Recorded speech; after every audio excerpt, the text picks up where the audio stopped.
Thanks for tuning in to Liberación Army Radio. This is episode 3 of our podcast. This episode is slated to release April 7th, 2025. Today we'll be covering Cory Booker's long-winded speech. Next we'll cover the annexation of North Gaza, the new program for Mexican returning migrants, and biometric data alongside the consulate investigations. Finally, we'll discuss our general topic, which is the memeification of revolutionary terms, why they're harmful to the revolution, and why they can't replace education. One correction from our previous podcast, Hassan Piker is actually not a Palestinian. He is Turkish, is Muslim, but he is not in fact Palestinian. So just a note from our previous podcast. I guess we'll just jump right into it. Yeah. I think we've all heard of Cory Booker's speech. Yeah. Monologue. Yeah, he had a monologue. It was a 25-hour monologue. I didn't realize it was that long. 25 hours? Yeah, it was 25 hours. It was interrupted, though. He had people help him. A lot of people are mistaking it for a filibuster, so I wanted to go over the definition of what a filibuster is. A filibuster is, according to Oxford Dictionary, an action such as a prolonged speech that obstructs progress in the legislative assembly while not technically contravening the required procedures. Mhm. So basically, Cory Booker, he's the New Jersey senator, by the way. Mhm. He essentially what he did is he got up on stage in the middle of the Senate floor and gave a really long-winded speech against Trump and Trump's policies. But he wasn't preventing any legislative action, actually. There was no legislation that was being brought to the floor, so I don't really know why he did it, and I don't really know what the purpose was. But I thought it was really interesting because I'm seeing this narrative not just on mainstream media, but all over social media in particular, where people are saying that he was filibustering when that was not what was happening. What do you think about that? Well, he's clearly putting on a show. You know, I think he's like, I'm just imagining what it was like to be in that room. Because I'm like, hey, who was in on it? Because I'm like, okay, maybe at like 30 minutes, I would have been like, okay, how long is this going to be? But 25 hours is too long, especially if it's not actually a filibuster. Yeah, but what do you think about the whole narrative of liberals taking it by storm and basically discussing it like it was a filibuster? There's a word that's kind of, it's at like the tip of my tongue. It's a little bit of values gesturing. Oh, virtue signaling. Yeah. It's very palatable, right? I think especially right now where Democrats are very like, they've been pretty riled up, right? They're like, oh, what's going on? Nobody's doing anything. Trump is this big bad enemy. And he's kind of, Cory Booker has kind of put on his little Superman cape. I was like, you know what? I'm gonna do something about this. But it actually isn't a filibuster. You just talked for 25 hours. Yeah, I think that the other thing is that liberals are really clinging to like any action that Democrats do and intentionally sort of confusing it for real legislative action. Because I think you were just looking it up, but Cory Booker just introduced some legislation. Could you say more about that? Some of it is pretty random. Like he just last week introduced a bill to recognize the anniversary of the independence of Greece. The other one, he introduced this earlier last month. It was a resolution calling on the UN to enforce the existing arms embargo on Darfur and extend it to cover all of Sudan. I didn't read the actual bill, but I don't know, it's kind of giving APAC, you know? Well, yeah, Cory Booker, according to APAC Tracker, is a little bit north of $800,000 from APAC.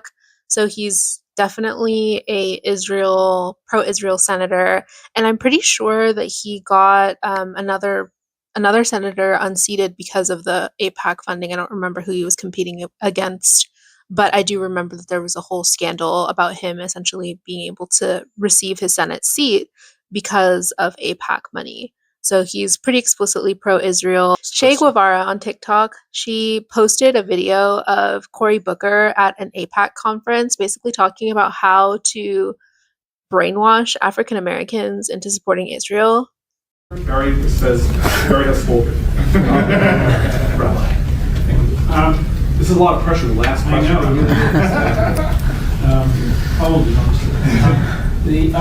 You spoke a lot about hope, and obviously you are someone who is very pro-Israel. We also heard beautiful remarks about some of the students on traditionally black colleges, leadership, and what they've done. But could you give us your own evaluation of the African American leadership in the United States, and what is their feeling about Israel? And because oftentimes I think locally outside of New York, we find that there is becoming greater identification not with the history of Israel and what Israel's become, but with the sufferings of the Palestinians without any really understanding of the history with Israel. So comment on African American leadership. Well, look, blacks are always going to be, as Jews are, I think, always going to be some of the first to sign up to address the suffering of others. And we shouldn't be afraid of that within the black community, within the Jewish community, within whatever community. But when it comes to justice for Israel and understanding any suffering within context, we need to be more vigilant than we're being right now. And so within the black community, and I say this all the time, and you asked specifically about black leadership. First of all, this excites me like never before, because Obama is a raindrop compared to the storm that's coming of young black leaders around this country who are phenomenally qualified, phenomenally experienced. You're going to see more black governors, you're going to see more black senators, you're going to see critical that you continue to find, not with them when they're Congress people, you find those black leaders when they're 22-year-olds at Oxford, when they're 24-year-olds as a city council president, and you go to them then and say, come to Israel, let us start showing you what this is about.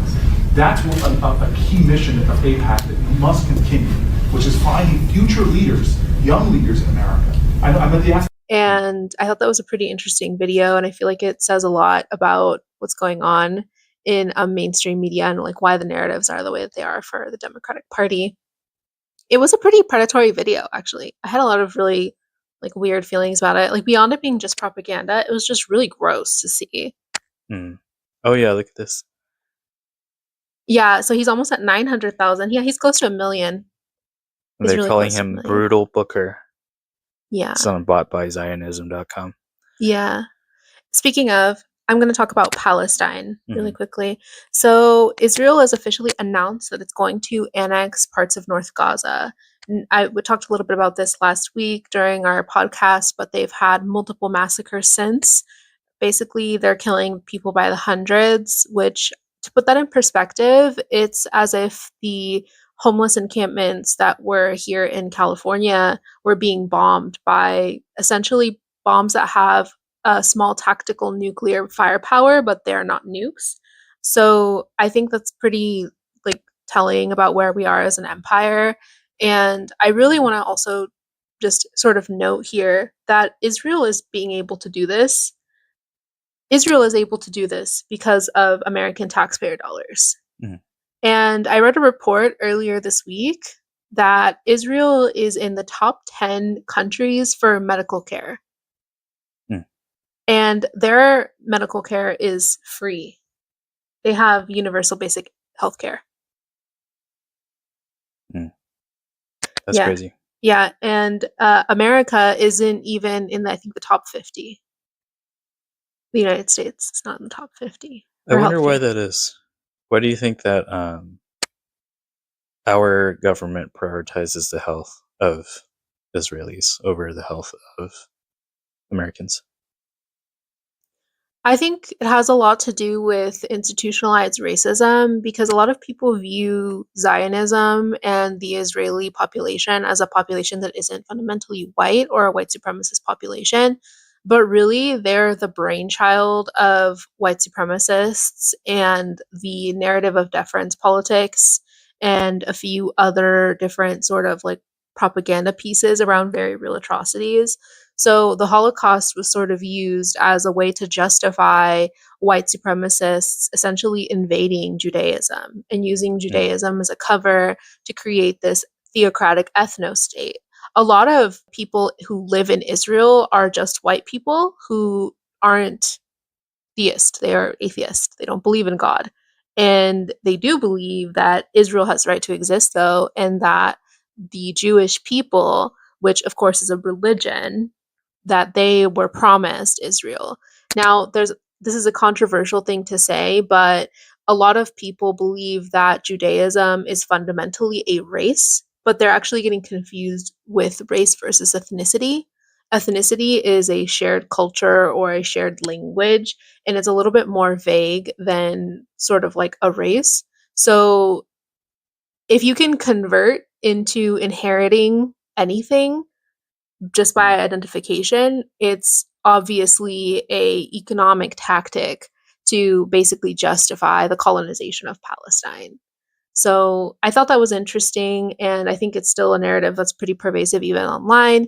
Yes, Judaism is an ethnicity. Ethnicity is not a race, and you can't convert into magically becoming somebody who is promised the entirety of a state. That's ridiculous.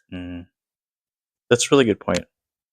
It's very convenient in a lot of ways, Yeah, and there was actually I saw a few articles, I think it was a couple weeks ago, maybe even last week, that somebody went to the Holocaust Museum and started carving in like Nazi symbols, and it was an Israeli. Hmm. Yeah, I thought that was pretty interesting. Also, Israel treats its Holocaust survivors horrifically. They have like a reputation for doing horrible things to Holocaust survivors. So a lot of them, like, I don't know, they don't even necessarily they're like straight up white supremacists. Another really interesting thing too is that Israel this week and last week has had a couple huge protests against the occupation of Gaza and against the occupation of Palestine in general, and want to end the occupation. These are Israelis protesting, which I thought that was pretty interesting. Obviously, we shouldn't put too much glory onto the people that are the settlers of this land, but I think it's cool that there's resistance there too. That's interesting. I mean, I guess the best thing would be to just leave. Just leave. Yeah, I mean, yeah, I think that would be one solution for them to just leave. But also, even Palestinian people have said that they don't necessarily want them to leave. They just want to be self-determined. So, like, they're perfectly fine with people staying there as long as the indigenous population gets their land back, which I totally support. And I do think that, like, obviously we are not Palestinians, so we can't say. I will say that the reason that Israel was created was to create a safe space for Jews. And I think that it would be a pretty bad idea to like massively expulse any population. Of course, it's not Palestinians' problem. Whatever they choose to do, it's not their problem what happens to the settlers. So I do think that primarily what they're seeking is self-determination, not necessarily expulsion. But yeah. Okay. Well, let's transition into Mexican politics. Mexico's pretty interesting this week. There was a program unveiled by Morena, specifically Claudia Sheinbaum, unveiled it in Mexicali, which is a city in Mexico. The program is called Sol del Norte, which directly translates to Son of the North. Basically, they're going to prioritize marginalized people, which obviously includes indigenous folks out in Mexico. This program is targeting 5,000 homes. You must be a part of a marginalized group. And that includes, of course, single family homes or single parent family homes, particularly single mothers. And you have to be financially, and like poor by the federal definition. And these homes are going to be installed with solar panels. It's basically to reduce not just the ecological footprint, but also the financial impact of having to pay for electricity during surges, during months where people have to use the air conditioning in their homes. Oh, I see. Well, they have a nice little website too. Yeah. With all the information on it. Yeah, so if you're a dual citizen, if you're an indigenous Mexican and you're listening to this and you live in Mexicali, there's a program coming your way. I'm presuming that President Sheinbaum is planning on extending the program elsewhere as well, where it might be needed. It seems like this is a pilot program. Okay. Yeah, it's cute there. So the website is soldelnorte.energia.gov.mx if you want to read more about it. And then next we have what Morena is doing in general. Mm-hmm. So Claudia Sheinbaum basically has delivered biometric data of people who have been forcibly disappeared in Mexico under suspicion that they might be here in the United States.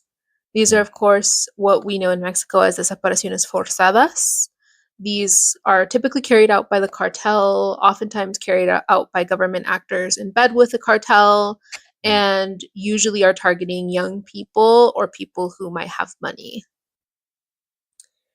And it kind of made waves, actually, because a lot of Mexican... Like good waves? Huh? Good waves or bad waves? Bad waves. Oh. A lot of Mexican Americans think that this is like Claudia Sheinbaum sort of kowtowing to the Trump administration because she provided the data during a meeting with Kristi Noem, who is the Secretary of Homeland Security. Okay. And a lot of Mexican Americans have a lot of really negative feelings about working in any capacity with the American government. But I don't think that it's unreasonable for her to provide the biometric data of people that they're looking for that are forcibly disappeared, because I don't know where else they could be. Do you get what I mean? Mm-hmm. I'm assuming the intention is so that, you know, it's just more resources being put towards finding these people. But I do understand the hesitation. Homeland Security is what ICE is under. Yes. Right. So it's the concern is if they were to use this information against others. Right. Is that the concern? Okay. Yeah. And earlier today, I don't know if you heard, actually, it was yesterday, a couple days ago, a Salvadoran migrant was deported back to Salvador incorrectly. And it was due to an administrative error. And the Trump administration has basically said that they're not able to get him back. And they classified him incorrectly as a MS-13 or a Tren de Aragua cartel member. And now the family's totally distraught. Like, they're having administrative errors. So, like, providing this biometric data to an administration that just had this kind of like a error is pretty concerning, I would say. And I can see why Mexican Americans are worried about it. But at the same time, these people are missing. So I really don't know what the alternative is. Yeah, I mean, I guess it could be like, I'm wondering if the biometric data, usually when it comes to any kind of data, there's a lot of protocol around like how long you can keep it, how you store it, etc., etc. I think that there's maybe a concern that some of these people don't want to be found. Do you think that's like a possibility? I think it's totally possible because there are some people that are classified as Desaparecidos forzados that absolutely are voluntarily a part of the cartels, and whether that is because of financial coercion as a result of poverty in the country or otherwise. But the fact remains that, like, somebody said this best on TikTok earlier today, and I don't remember who it was, but he said that our job is to find people. The context of how they disappeared is not our business. They're missing. And that's really the major point here. I do think that there's value in being fearful, and there's a obvious necessity for us to be very cautious with how we manage that data. If they actually are missing in Mexico, then I think it warrants looking for them. We cannot choose which governments are in charge of the United States and its territories. Like, we can't make that decision ourselves. Of course, this is just where we're at. And I will say that Claudia Sheinbaum did not give Trump the biometric data that he wanted, which was of all migrants from Mexico who have migrated to the United States that the government knows of. I mean, if we operate from a place of trust, right? Let's say we trust President Sheinbaum, that she knows what she's doing and she's providing the information that is relevant.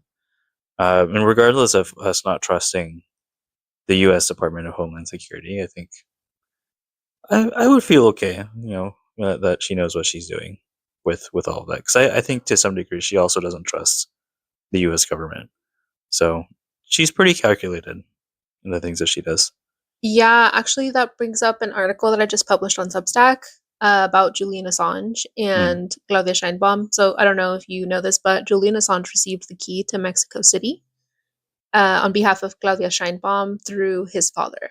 His father received the key for Julian Assange. It's a couple years ago, right? Yeah, in 2022. It was pretty interesting because after my investigation, I learned that Julian Assange has exposed the American government for spying on the presidential office for the last 20 years.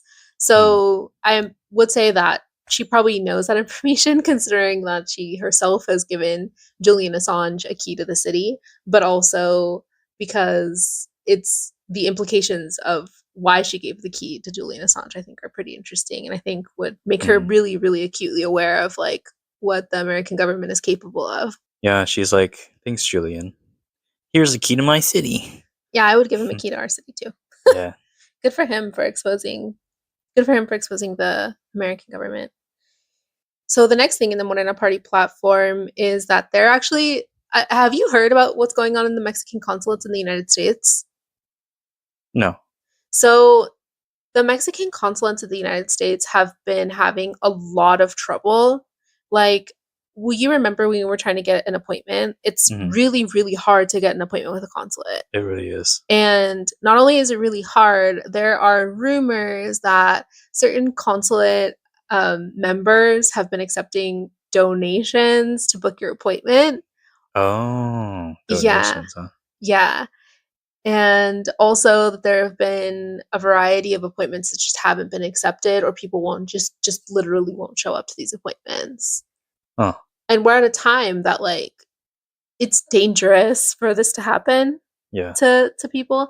So basically, Claudia Sheinbaum organized a series of stings last week and had a bunch of Mexican citizens come to the Mexican consulates in the United States, try to book an appointment, and if they weren't able to, they basically filed reports, and Claudia Sheinbaum's receiving the last of the reports this week.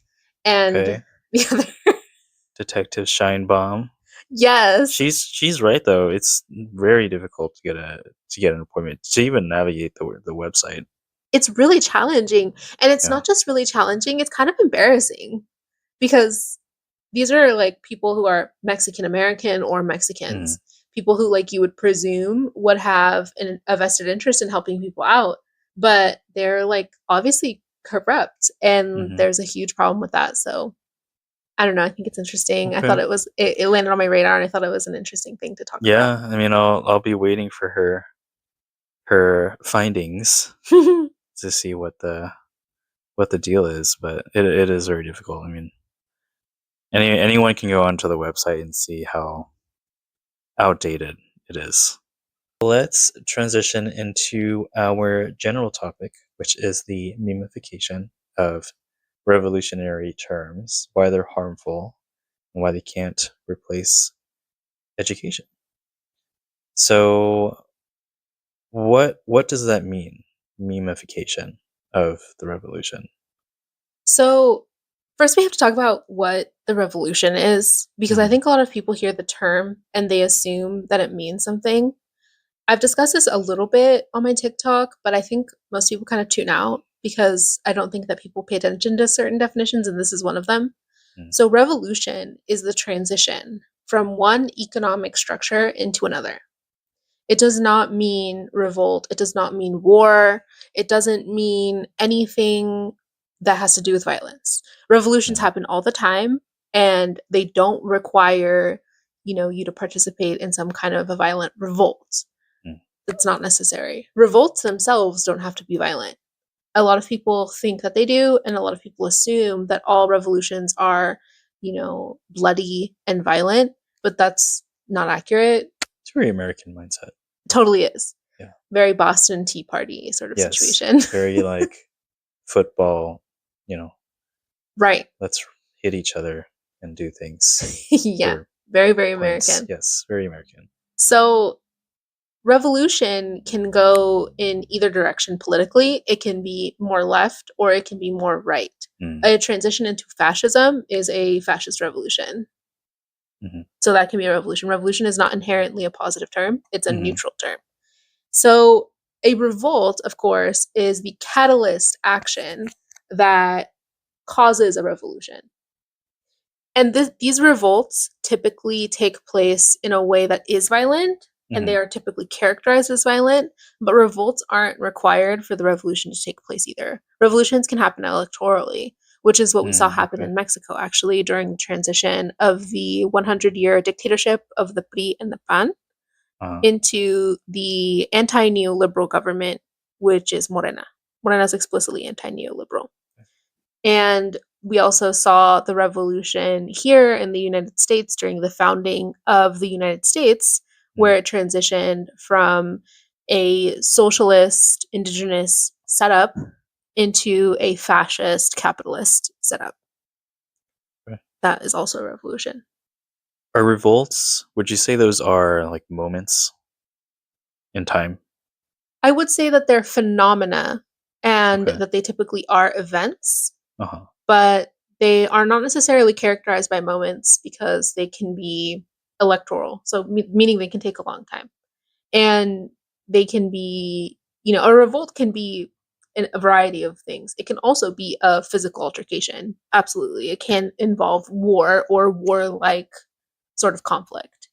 But it doesn't necessarily involve that. For example, I think it was the Bengali students that just had a recent revolution, and they were able to overthrow their government and transition it out of, I think it was chauvinism, into a direct democracy at the moment. And they're looking for ways to institutionalize new government. And basically, these students didn't do any war. They brought about a revolution through demonstrations. Through their revolt was just protests, regular protests, no physical altercation, nothing like that. And they ran their president out of town. And now they're installing a new one through direct democracy, which I think is pretty interesting. And then I've talked to you a little bit about this too, but a color revolution is also a completely different thing. Okay. So a color revolution is typically characterized as a country that is one color, for example, democratically blue. Or in the United States case, capitalist democratic blue versus communist, which is red. That's a color revolution. So color revolutions are also characterized by one government imposing that revolution, quote unquote. So it's not a real revolution in the sense that it's not imposed by the people, it's imposed by a government. So that's what a color revolution is. Okay. I'm gonna have to Google that later. It's kind of extensive, right? Yeah, it's a lot. But the general thing to remember is that a revolution is one transition. It's a transition from one social and economic structure into another. Okay. So now we have to talk about the memeification of the revolution. So we are leftists. We want a revolution that opposes capitalism, that overthrows capitalism. Yeah. And there are some things that are happening in our pop culture where people are basically memifying the revolution. Like they're turning the revolution into memes. They're trying to basically sloganize it and turn it into like small bite-sized pieces of audio that people think are useful for the revolution. But it can be problematic because a lot of the times what people choose to say, a lot of the times phrases that people choose to say are not helpful to the revolution, meaning that people choose phrases that are really vague, ambiguous, and can be used unethically. There was a particular phrase that kind of gets on my nerves, which is that there's no ethical consumption under capitalism. What do you think that means? I think that it's an approach. I think that it is. I think the term is nihilist. It's very like, there's no way we can do it, so why try? I think there's some truth to it. I think everything that we use, everything that we consume in a capitalist society is exploitative in some way. It could be exploitative of people, it could be exploitative of the environment. But that's just the nature of existing, right? I think using something doesn't have to be exploitative, right? It can also be consensual, right? I think there's a way to add a little bit more nuance to it. But the biggest argument that I can see against this phrase, there's no perfect solution, right? But that still means we still gotta try, we still gotta do some harm reduction and do our best. But it is very absolute. This phrase. There's this one video of this girl who is Mexican, and she's like she's a pretty famous influencer. And basically, she went on TikTok, and I'll insert the clip here. I'll show it to you afterwards. It's really grotesque, but I'll show it to you. And she started working with Dolls Kill, which has had a bunch of scandals, like a bunch of scandals for their unethical treatment. They're basically explicit Nazis. They've had like a lot of anti-migrant sentiment that's come up for them. They've basically said that they would support ICE and the police and like all this stuff. They're really weird. They're a really weird company. They've had a shirt that says "Goth is white" and also that dead girls can't say no. Like really sketchy slogans for their shirts. And when she was asked why she wanted to work with them, she said, "It's honestly just hard. There isn't ethical consumption under capitalism, and so really all we can do is the best we can." As her response. Oh, I see. Okay, so it's less of it's become an excuse, is what I'm hearing. It's not just become an excuse. It completely had the meaning of the actual phrase, by the way, is that our existence is inherently violent on the global south. That is a more accurate representation of what that phrase means. Meaning that it's not that there's no ethical consumption under capitalism. It's that capitalism exists and that ethically speaking, we have to overthrow it in order for our consumption to be ethical again. So it has very little to do with actually your consumption currently. And it's actually intended to prefigure, right, to imagine a world where our consumption isn't violent. Yeah, I mean, I think that phrase, so if we compare there's no ethical consumption versus there is ethical consumption, thinking that there is ethical consumption is a much more productive conversation than the latter. Right. Well, beyond that, I would say that it's a lot more useful to say there is inherently unethical consumption and there is predatory consumption and there's overconsumption. And all of those have specific implications for who you are as a person. If you intentionally go out and overconsume, that's a completely different thing than somebody who acknowledges that their relationship with the land, that their relationship with the country, that their relationship with capitalism is an inherently violent one, especially with the context of how we use the global south for our advantage. Like, I don't think that it's ignorant to make specific cases for when this phrase can be applied correctly, right? But I do think that it's ignorant to say this in a vacuum and just kind of like throw it up on a slogan and like just leave it at that. I don't think that's wise because I really think it leaves too much open, and I think it turns into an excuse. It turns into a justification. It punches down rather than up. And its intention is to punch up. Its intention originally, the context of the phrase itself was originally set in, was to make the argument that as Americans, we are an inherently violent consuming society, that we pollute the earth, that the United States has the most polluting entity on planet Earth, which is the American military. It's not that you should just consume whatever you want, right? And so outside of that context, even most people don't know what that means. Most people don't know that there's no ethical consumption under capitalism means something else.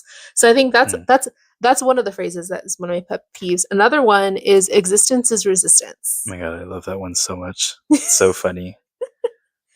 What do you think existence is resistance really means? Okay, first, what do you think existence is resistance is used? How is it used? And what do you think it actually means? I think it is also similarly to the ethical consumption phrase. It's also an excuse, right? It's like in a lot of cases, it's the bare minimum, right? Everyone is existing. Everyone's existing, unless you're dead, Right. And even then, you can make an argument, right? You still got some mass, but everyone is existing.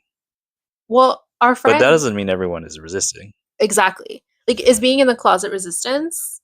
If you're gay, You have to really exist, you know. You have to really like take up space. You have to right? Taking up space is resistance, right. I would say. But just existing alone isn't. And the problem is that existence is resistance for some people. Mm. For example, Palestinian people who are currently under military occupation, their existence is resistance, absolutely. And they have to express it in a variety of ways because they're actively under suppression, they're actively under oppression. And our friend made that point the other day, and I think that that's a valid one. But I don't think that you simply existing as a person in the United States, which is the core of the empire, it is the core of capitalism. I don't think that you simply existing and doing nothing else outside of that is actually resistance. Yeah. And I think that Marsha P. Johnson and Sylvia Rivera would fucking laugh at us. I know, I'm like, existence is resistance. I'm good. I did my part. Right. I can go now. I think that's how people use it. I Yeah. think that's how people use the term. They truly believe that because they exist, that they have no other moral obligation to the people around them. And I really think it's a slap in the face to activists. I think it's a slap in the face of people who do real activism and who dedicate their lives to doing some kind of direct action. I really think it is the bare minimum. And I do see like white folks saying this more, I would say, than non-white folks. But there's this idea of like, you know, I think there's an argument that sometimes people construct to say that their existing is so hard, right? And there's parts of that can be true, right? And we live in a world where you have to pay the bills and you have to take care of yourself and all that, and you know that just comes with existing. But that's just survival. You know, that's not resistance. Right. And I said Right? this We in got to the give that word a little bit more respect, right? The right. idea of resistance. Right. I said this under a comment where somebody said that existence is resistance, specifically saying that trans existence is resistance. I said survival is survival, resistance is resistance. Right. And I think it's important that we compartmentalize that because even within the Palestinian conflict, existing as an occupied people and surviving is absolutely resistance. But I think that that does not compare to the rebel groups that are actively fighting the military occupants. Like, I don't think that that's the same thing. And I do think that we need to be very acutely aware because we need to know where we throw our support behind and how we do it. Because as people who are outside of that conflict, we do have to strategically place our support in certain places. We absolutely do have to. And as people who are actively experiencing, actually, I just wanted to talk about this really quickly. This is the thing that I was sourcing earlier. So there is a TikToker. Her name is Black Belt Babe on TikTok. And she just published a video earlier today where a white supremacist compound is being built with members of the American military. And they are actively building infrastructure, former Proud Boys, January 6ers, those types. They are actively, literally militarizing against us. So I don't think that like we can existence is resistance our way out of that. No. And so I think it's really important to distinguish and like have a clear line for what we qualify as resistance. Because I do think that like existing is an important aspect of survival, particularly where depression is concerned, imposter syndrome is concerned. It can be situationally an act of some form of vague resistance, but it's not resistance in and of itself. And I think it's kind of a slap in the face for people who are prepared to militarize against, for example, this Nazi compound. I know. I just got this image of like, you know, maybe you're resisting the air molecules that you have to push around to like walk around to get yourself a glass of water, but that's not the kind of resistance we're talking about, you know. Did you see the video of the citizens in Ohio who formed a Black militarized sort of support force against the white supremacists? No, I haven't heard of that.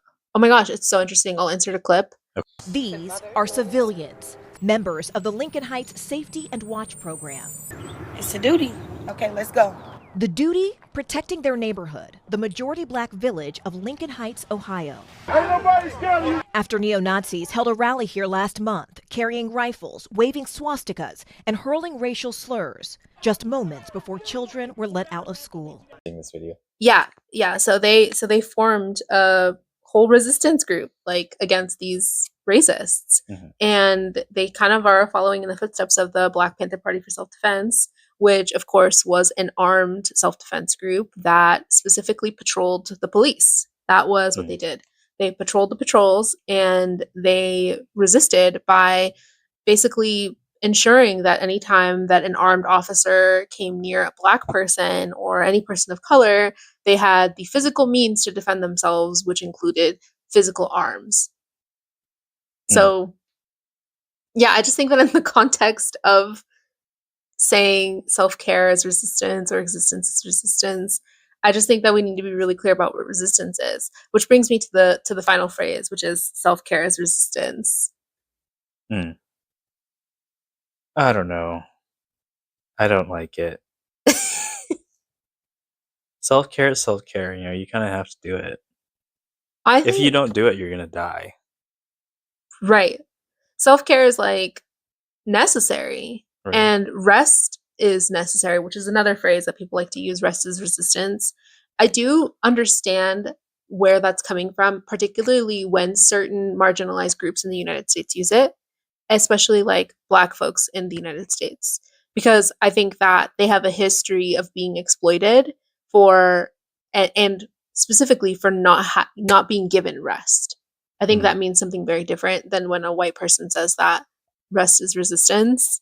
And yeah, because they just don't have the labor history with the United States and capitalism that Black folks do. I really think it's like this whole idea of like existence is resistance, or like rest is resistance, self-care is resistance. It's memifying like an anti-capitalist approach, right? Because capitalism it's a constant grind, right? There's always scarcity to be resolved, and if you're resting, it's like I'm being anti-capitalist because I'm not grinding, but Right. it just doesn't land. It just doesn't land for me. Yeah, and I do think that there are more useful things to say, which we'll go into in just a second. But I wanted to talk a little bit about the therapist component of this, because I do think that this reminds me a lot of when therapists were being criminalized for telling people, this is kind of like the inverse also, but therapists were being criminalized for telling their clients that they needed to get a full 8 hours of sleep, or that they needed to eat, and they needed to be out in the sun for their mental health. And people basically memified that and turned it into, my therapist thinks that I need to go outside to cure my depression. And they were really, really resentful online. Do you remember that? Yeah, I think there's still a little bit of that happening. Yeah. What do you think about that? Because I do think that you can't not have anxiety if you haven't eaten, for example. There is a physical component, a chemical component to anxiety and depression, and a lot of other mental health things, right? And depression is like a slowness, right? Kind of a subduedness, and anxiety is a lot of times it's the opposite. Like there's an overactivation, too much energy, and that sort of thing. So these are just tools, right? Things that you can use to change your physical relationship to what you're feeling. It doesn't mean that you will cure your depression or anxiety, right? We're just treating the symptom so that you can at least, maybe go into the deeper stuff that is causing the depression and the anxiety. But it is kind of it does fall into this memification, because it is an all or nothing kind of approach, right? It's just a starting point. Just like ethical consumption is a starting point, just like, existence can also be a starting point. Yeah, I also think that like the memification itself really causes harm to people's access to things, because I do think in this case, I actually do think that these phrases are useful. Like in the case of like saying like, if you don't want to be depressed, you need to drink some water, you need to go outside, you need to eat some food. I do think that you have to have those things as basics in order to be able to do the rest of it, which includes like participating in narrative therapy, or maybe it is getting your medication, or maybe it is like doing whatever other stuff you need to do to take care of your mental health issues, not including, of course, the socioeconomic stuff, which has to be handled as a collective. But I think that's pretty interesting because the memeification of it all has harmed it, but in a kind of different way, where it's basically like now because these memes have caused harm elsewhere, people just kind of assume that all of these slogans are harmful, and vice versa. Like for where they actually are harmful, people are sort of like taking them seriously in specific moments. But yeah, I just think that there's more useful ways to approach sort of like ethics and like how to talk about them in the public. And I don't think that memeification is a good alternative. I think that there's way more useful phrases. Like self-care as resistance is good, but why don't we talk about how handling your mental health issues and handling ableism in our society is much more important. Also, if we're going to talk about what resistance is, we should probably talk about Mao, because Mao has the theoretical approach to communism, which includes the legitimate right to violence for the poor, meaning that like poor and oppressed people have a legitimate right to violence. That's like something that Mao argued. So if we're going to talk about what resistance is, we have scholars, authors who have talked at length about what oppression is, what resistance is, what it looks like, what its structure is, etc. Which brings me to some of the things that I think are also helpful to talk about when it comes to revolution. The Communist Manifesto, of course, is kind of like the handy-dandy guide on revolutionary key terms because it's very dramatic. Marx has a really good flair for drama. If you're ever interested in reading something that's really dramatic and has a lot of like sort of literary flair, the Communist Manifesto is a really good read. Of course, it's like pretty advanced, it's like a little bit old language, and it's also translated from German. So it can be a little bit confusing, but I really encourage you to read it. I'm going to read a quote really quickly from the Communist Manifesto. This is on page 49. The bourgeois claptrap about the family and education, about the hollowed co-relation of parents and child, becomes all the more disgusting, the more, by the action of modern industry, all the family ties among the proletarians are torn asunder, and their children transformed into simple articles of commerce and instruments of labor. That's a good one. I'm going to have to read it a couple times. Yeah, so so basically he's saying that like the bourgeois, which are the rich, they claptrap, meaning like they talk all this shit about the family and education, about the hallowed, meaning like the like revered, like people care about this relation of parents and child, but it becomes disgusting because of modern industry, meaning like the industrialization, and family ties amongst the working class, the poor, are torn asunder, and their children are transformed into articles of commerce, meaning they become people who produce things for their parents. I see.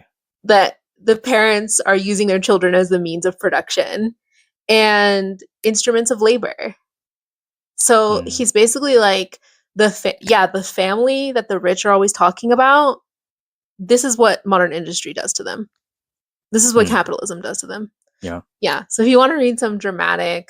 That is a very dramatic way of saying that. Yeah, Marx is like, this is the shit that capitalism's up to. Like, I think those things are worth like memifying, because if you're gonna talk about something, then you should at least have like the context of everything. You should be able to quote where it's from, because that's the other thing about these phrases. Where do they come from? Nobody knows where they come from. Nobody can cite where they come from, and that's problematic for a lot of reasons, because you can't just say like a few words and really like get the meat of like what you want to say, with the thought that you want to convey. And people can weaponize those phrases and use them for bad stuff.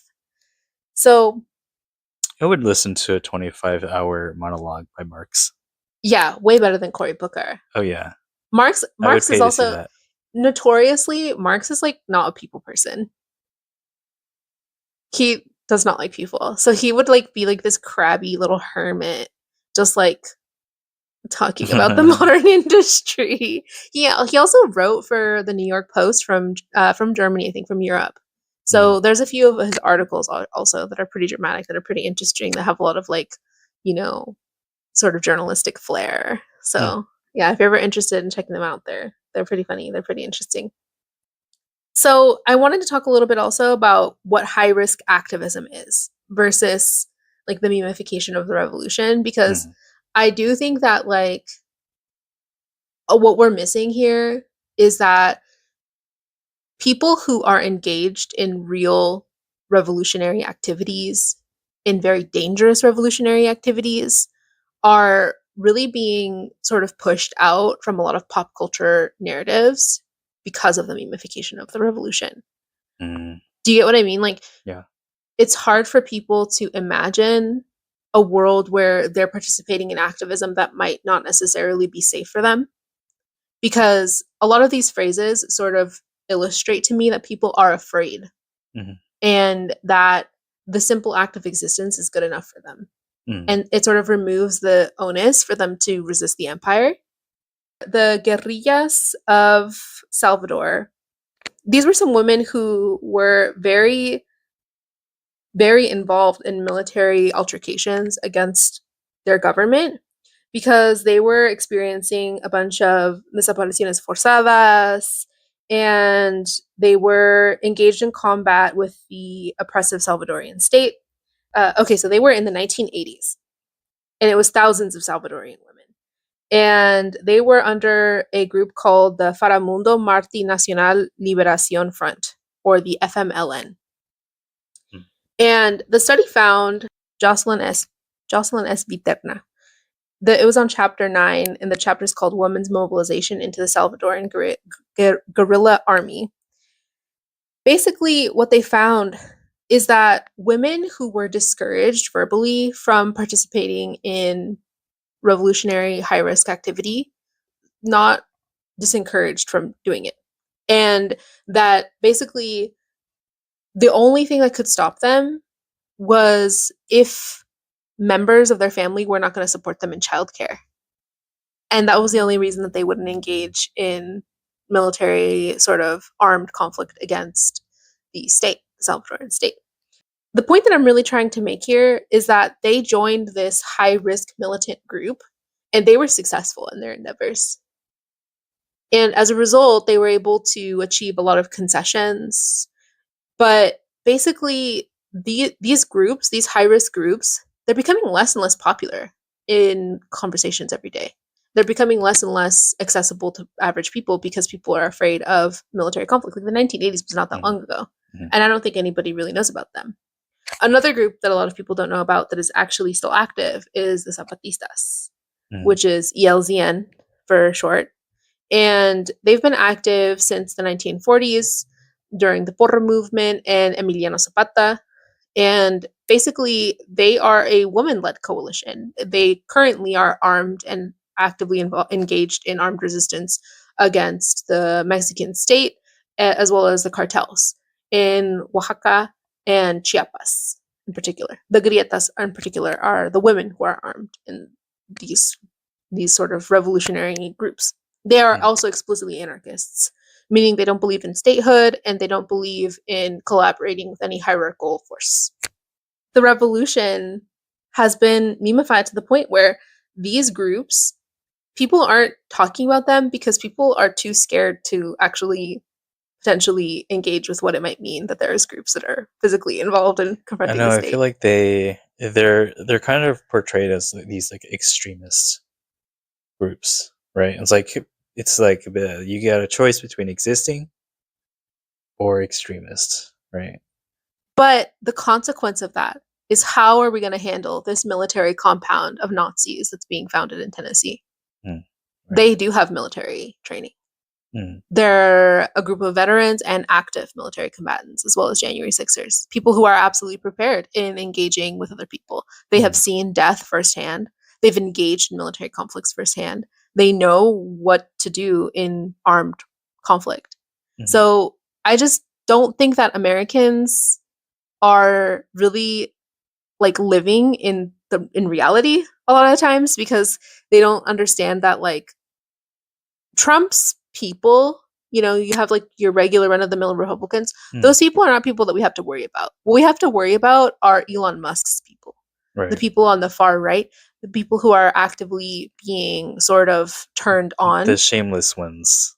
the shameless ones, the ones yeah. who are prepared to reintroduce apartheid in the United Yep. States, and totally prepared to introduce segregation and slavery and everything else that comes with that. And so I just don't think that like these phrases are doing something good, and I generally discourage people from saying them, because I think that like if you're gonna really engage, then you need to engage with things that are more militant and that involve more a bigger understanding of discipline.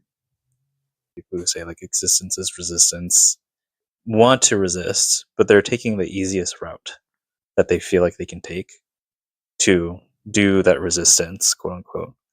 So the desire is there, but not enough to actually put themselves into an uncomfortable position. This reminds me of those pillars of white supremacy that people discuss in therapy. Do you remember what I'm talking about? The right to comfort? Let me look it up. Okay, so the right to comfort shows up as the belief that those with power have a right to emotional and physiological comfort, another aspect of valuing logic over emotion. Scapegoating those who cause discomfort, for example, targeting and isolating those who name racism rather than addressing the actual racism that is being named. Demanding, requiring, expecting apologies, or other forms of, quote, I didn't mean it, unquote, when faced with accusations of colluding with racism. Feeling entitled to name what is and isn't racism.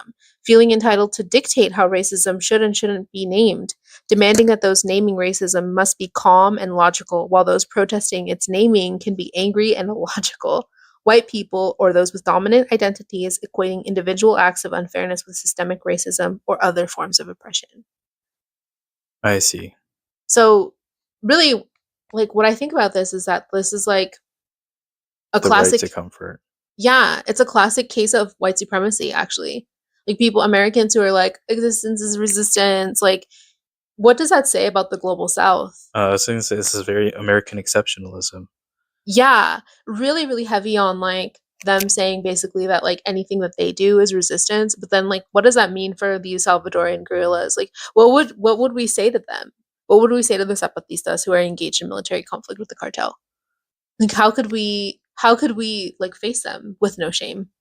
I just don't think that like I do think that everybody has their place in the revolution. I don't think that every single person has to be militant, but I do think that every single person should be prepared to, if called upon and if able, to do whatever it is that they can by any means necessary.